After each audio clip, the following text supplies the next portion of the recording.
عورت کیا ہے؟ ہوا کی بیٹی، گلاب کی ایک شگفتہ کلی اور شفاف پانی کا ایک چشمہ ہے۔ عورت کا دنیا میں پہلا روپ ہی رحمت ہے، جو بیٹی بن کر سب خاندان کے دلوں پر راج کرتی ہے۔ بہن بن کر بھائی کی سچی اور مخلص دوست اور ماں کا بازو بن جاتی ہے۔ بیوی ہوتی ہے تو ایک پختہ اور ہمیشہ ساتھ نبھانے والی، اور جب وہ ماں بنتی ہے تو اللہ تعالیٰ اس کا رتبہ اتنا بلند کر دیتا ہے کہ جنت کو اٹھا کر اس کے قدموں میں ڈال دیتا ہے۔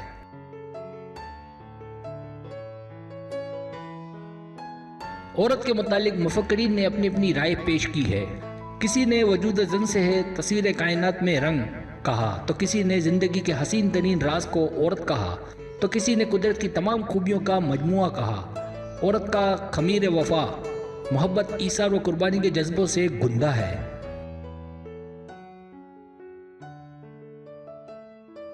عورت کو وفا کے نام کی پتلی سے موسوم کیا جاتا ہے۔ عورت بنی نوح کا لازمی حصہ ہے۔ نسل انسانی کی صالح بنیادوں پر نشو و نما کا انحصار اسی کے طرز عمل پر ہے۔ ہمارے مذہب اسلام کو تاریخ انسانی میں یہ منفرد اور ممتاز مقام حاصل ہے کہ اس نے ایک بچی کو اس دنیا میں داخلے کے ساتھ ہی حقوق کی دولت سے نواز دیا۔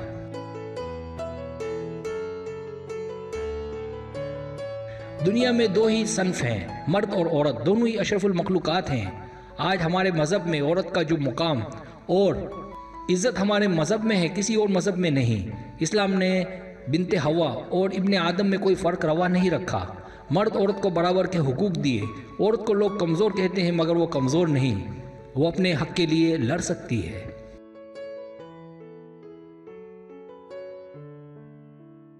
عورت پہلے کیا تھی؟ ایک حقیر شے، مگر میرے آقا حضور صلی اللہ علیہ وسلم نے اسے مردوں کے قدموں سے اٹھا کر اس کے پہلو میں بٹھایا۔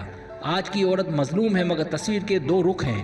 ان مظلوم عورتوں سے فائدہ اٹھانے والی بھی یہ عورتیں ہی ہیں۔ ایک پرانا اور مشہور مقولہ ہے کہ گھر بنانے والی بھی عورت ہوتی ہے اور بگاڑنے والی بھی عورت ہی ہے۔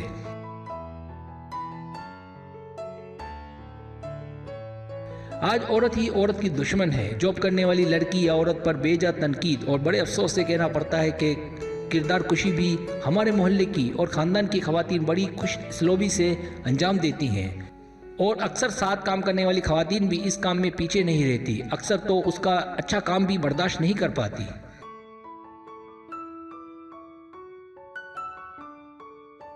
آج کے معاشرے میں بہت کم خواتین مثبت کام کرتی ہوئی نظر آتی ہیں۔ عورت تو شرم و حیا کا پیکر ہے۔ عورت ایک نازک آبگینہ ہے۔ مرد کا کام اس کی حفاظت کرنا، مگر اس کا مطلب یہ نہیں کہ عورت چار دیواری میں قید کر دی جائے۔ اس کی حفاظت مرد پر فرض ہے۔ البتہ مرد کا ایک درجہ اوپر رکھا گیا ہے تاکہ مرد عورت کی نگہبانی کر سکے، اور یہ ایک درجہ مرد کے غرور کا نہیں بلکہ آزمائش کا ہے۔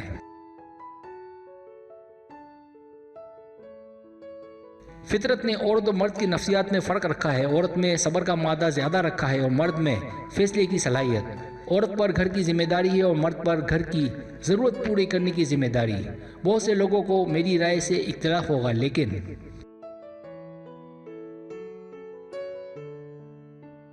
شانہ بشانہ چلنے کے شوق میں اتنا آگے مت بڑھے کہ پلٹنا بھول جائیں۔ خدا را معاشرے کے قوانین کو اپنے ہاتھ میں مت لیں، اپنے تقدس کو پہچانیں، اس کی دھجیاں مت اڑائیں، اور مرد حضرات سے گزارش ہے کہ اگر کوئی عورت گھر سے باہر کسی مجبوری کے تحت نکلے تو خدا را اس کو عزت کی نگاہ سے دیکھیں۔ کام کرنے والی عورت بھی اتنی ہی عزت رکھتی ہے جتنی ایک گھر میں رہنے والی عورت۔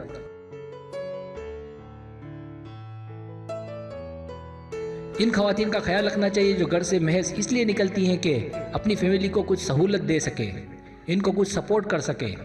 ایسا نہیں ہے کہ سب مرد حضرات برے ہیں یا تمام خواتین بری ہیں۔ جس طرح 5 انگلیاں برابر نہیں ہوتی، اسی طرح سب خواتین یا سب مرد حضرات کو ہم برا نہیں کہہ سکتے۔ ان سب کا ہم احترام کرتے ہیں، مگر تالی تو دونوں ہاتھوں سے بجتی ہے۔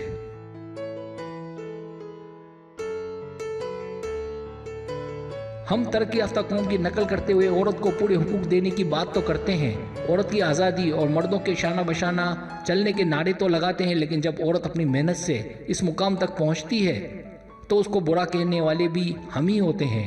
ہمیں یہ خیال رکھنا ہوگا کہ کہیں ہم نادانستہ طور پر خواتین کو ذہنی مریض تو نہیں بنا رہے۔